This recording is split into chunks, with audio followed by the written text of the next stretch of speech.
Hello दोस्तों, आज मैं आप सभी को एक मूवी को एक्सप्लेन करने वाला हूँ। इस मूवी के अंदर बहुत ज़्यादा थ्रिल और बहुत ज़्यादा परफेक्ट मूवी है। तो चलिए बिना किसी देरी के इस मूवी के एक्सप्लेनेशन को स्टार्ट करते हैं। तो मूवी की शुरुआत में हमें 2075 साल दिखाया जाता है, जिसमें धरती पर बारिश हर साल कम होती जा रही थी। पानी की कमी इतनी बढ़ गई थी कि लगता था अब सचमुच सब सूख जाएगा। इंसान बचने की उम्मीद में आकाश की तरफ देखने लगा। आखिरकार चांद पर एक अजीब तरह का तरल मिला। लोग उसे चंद्रजल यानी कि मून वाटर कहने लगे, लेकिन यह चंद्रजल कोई साधारण पानी नहीं था।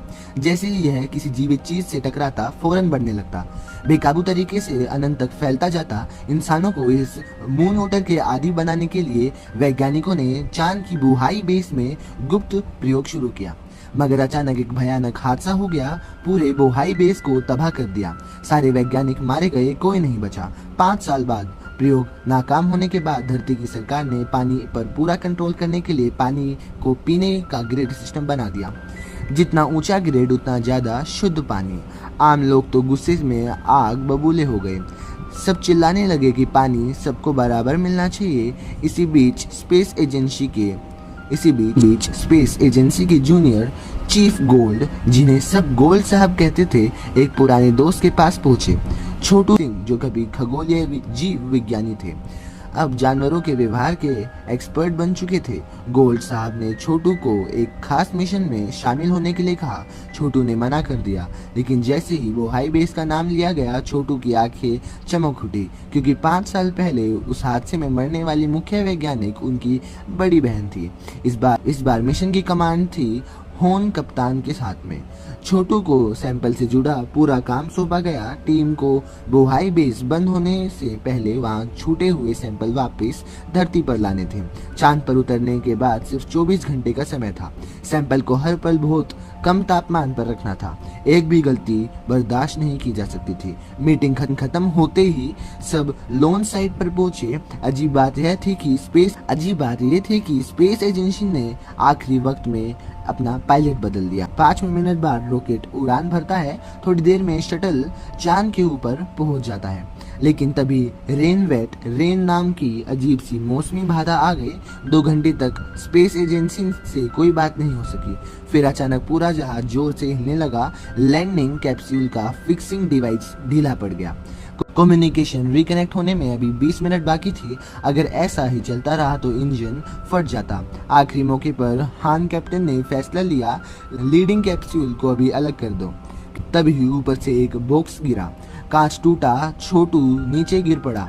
हान कैप्टन ने उसे झपटा मारा और उसे बचा लिया, लेकिन सैटेलाइट कम्युनिकेशन पूरी तरह तबाह हो गया था।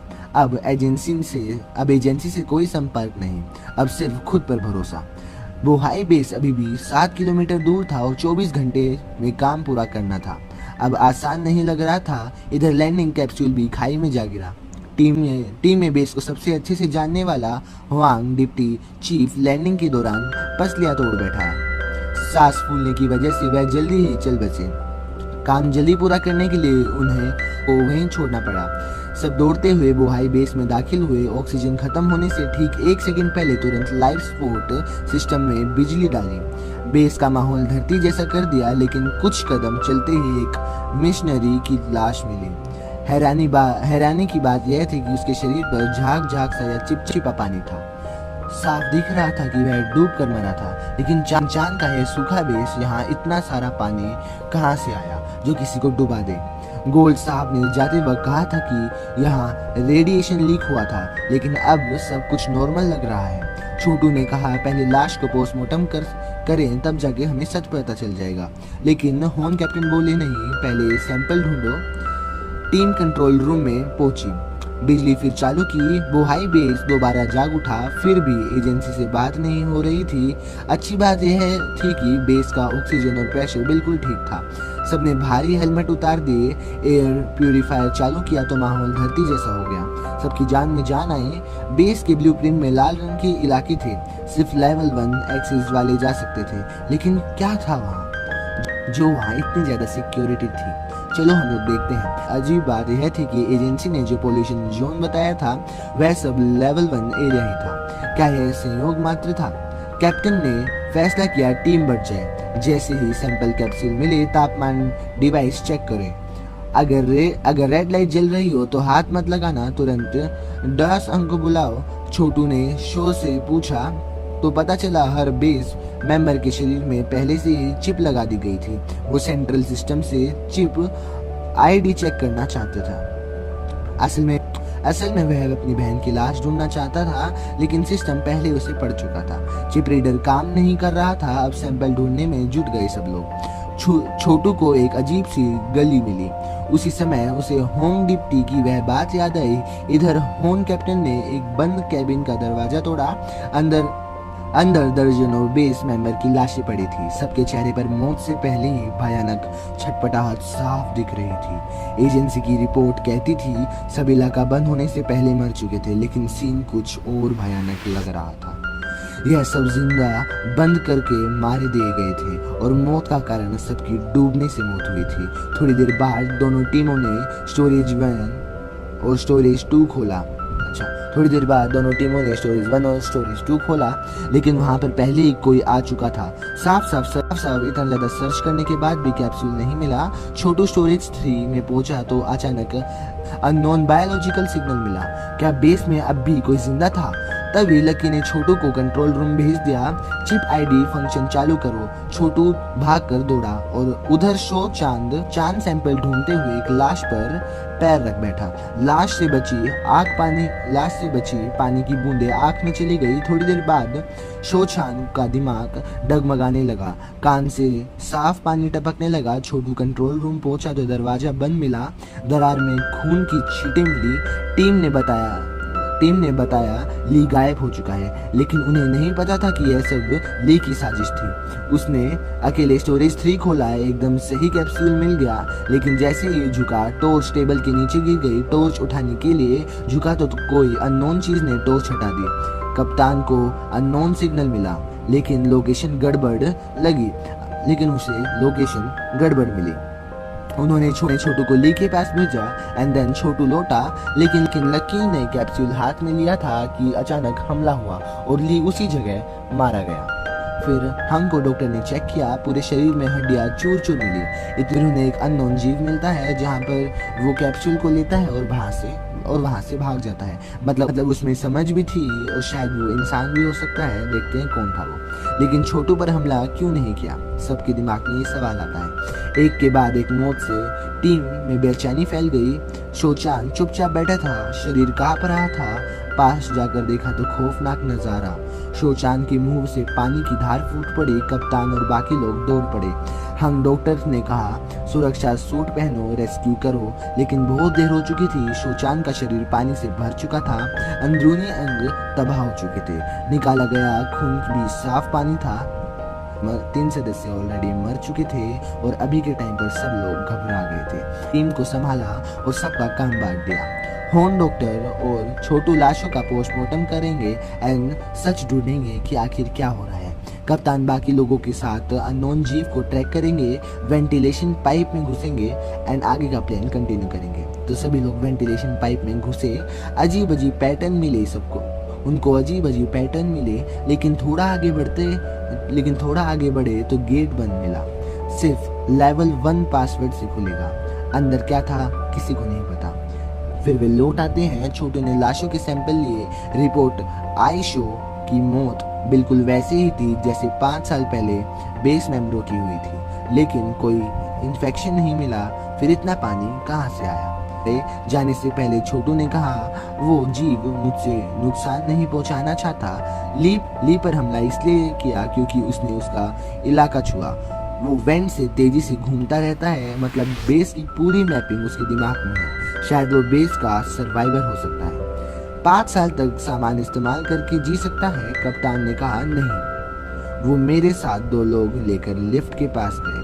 अंधेरी खाई देखकर याद आया धरती पर उनकी बेटी वायरस से पीड़ित थी। ज्यादा ग्रेड का पानी मिले तो ही बच सकती थी। इसलिए यह मिशन उसके लिए भी था। इसलिए यह मिशन हमारा कैप्टन कर रहा था। कप्तान रस्सी बांधकर 100 मीटर नीचे उतरने लगे। बीच में खराब लिफ्ट अचानक चालू हो गई, लेकिन थोड़ी देर बाद लिफ्ट ऊपर से गिर गई एंड उसके बाद सिर्फ कैप्टन ही बचा। कैप्टन ने छलांग लगाई और बच गए, लेकिन ऑक्सीजन खत्म होने की कगार पर कम्युनिकेशन स्टेशन पहुंचे। ऑक्सीजन सिर्फ 1 मिनट बाकी था। सबने मना किया वापस आ जाओ, लेकिन हमारा कैप्टन नहीं माना। रिपेयर किया, काम हो गया, लेकिन ऑक्सीजन खत्म। बेहोश हो गए, साथ ही दौड़े, उन्हें बचा लिया। कम्युनिकेशन बेहाल हुआ, लेकिन धरती से बात नहीं हुई। तभी बेस के बाहर से एक सिग्नल मिला। रिसीविंग पॉइंट था जहाँ पर जो स्टोरेज था वो 3rd पोजीशन में था।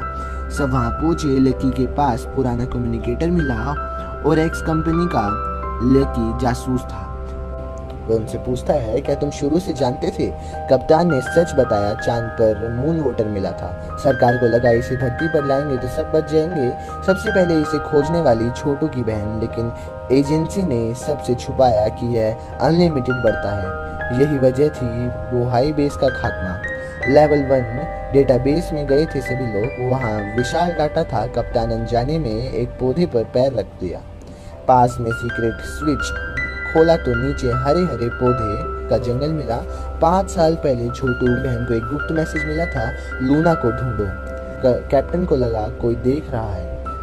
अचानक से एक तेज लड़की आई, बिजली की तरह, और उनके एक टीम मेंबर का हाथ उखाड़ दिया। छोटू ने उसे गोली मारी एंड सैंपल टूट गया। लड़की भाग गई। चंद्रजल मून वाटर बढ़ने लगा। इसी के साथ मून वाटर बढ़ने लगा। सब बचे हुए सैंपल लेकर भागे। लड़ाई में एक और टीम मेंबर मारा गया। एक बेहोश हो गया। छोटू ने एनिमल बिहेवियर की नॉलेज से मून वाटर को समझा। कैप्टन इंजीनियर समझ गया कि वो पकड़ा जा रहा है। गोली मारने ही वाला था कि लड़की दरवाजे पर आ गई। कप्तान दौड़ पड़ा।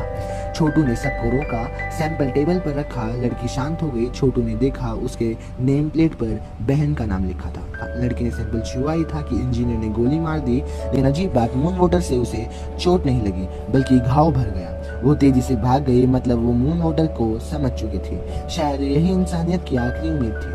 कैप्टन ने गोल्ड साहब से सीक्रेट चैनल पर बात की। गोल्ड ने कहा, छोटू से बात कराओ। जवाब वही है। छोटू ने कहा, शायद बहन ने ही डाटा डिलीट किया था। वो नहीं चाहती थी कि और लोग मरे। कैप्टन ने फैसला किया, मून वाटर से लड़की को लालच देंगे एंड देन उसे पकड़ेंगे। इधर इंजीनियर RX को कॉल कर रहा था। लड़की को भी डील में शामिल कर दिया एंड वो चुपके से सैंपल ले गया। लेकिन घायल टीम मेंबर जाग चुका था। उसने सब कुछ सुन लिया। कैप्टन को बताने ही वाला था कि इंजीनियर लौटा और उसे मार डाला। कैप्टन और छोटू ने मून वाटर से लड़की को फंसाया। उसका पैर गेट में दब गया। छोटू ने उसे गले लगाया। तभी गले पर नेम प्लेट लूना 073 लिखा था।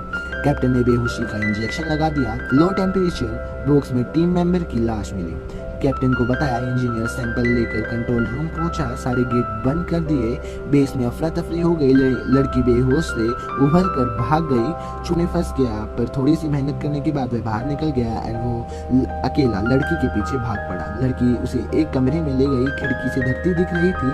अलमारी में बहन का कमरा मिला। एक हार्ड डिस्क मिली जहाँ पर मून वाटर प्रोजेक्ट का सारा डाटा मिला। पता चला शुरू में जानवरों पर टेस्ट हुआ, बाद में ऊपर के दबाव में क्लोन पर।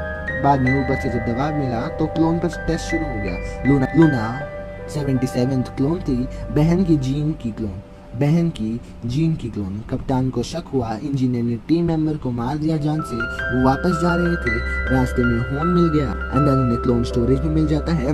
दोनों डर चुके थे। इधर कंट्रोल रूम में छोटू, कैप्टन और होन कंट्रोल रूम में पहुंचे। कैप्टन ने गेट खोला। होन को रिसर्च लैब भेजा। खुद इंजीनियर के पीछे भाग पड़े। इंजीनियर इतनी देर में ही मून वाटर लेके लूना को ढूंढ रहा था। रिसर्च लैब की तरफ भागे। इंजीनियर पहुंचा तो कोई नहीं मिला। कैप्टन ने उसे पकड़ लिया। बहुत ज्यादा हाथापाई हुई, उनकी लड़ाई हुई एंड देन कैप्टन ने पूछा, तुमने ऐसा क्यों किया? इंजीनियर ने बोला, तुम्हें पता ही नहीं यहाँ क्या हुआ था। तभी कम्युनिकेटर पर मैसेज आया। कैप्टन का ध्यान भटका। इंजीनियर ने इतनी देर में ही हमला कर दिया। दोनों ने बंदूक तानी। अचानक पाइप से मून वाटर निकलने लग गया। पानी की दीवार बन चुकी थी।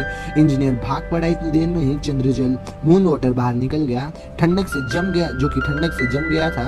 छोटू जब भाग रहा था, मून वाटर उसके चेहरे पर गिर गया। रिसर्च लैब में पहुंचकर उसने सबको सच बताया।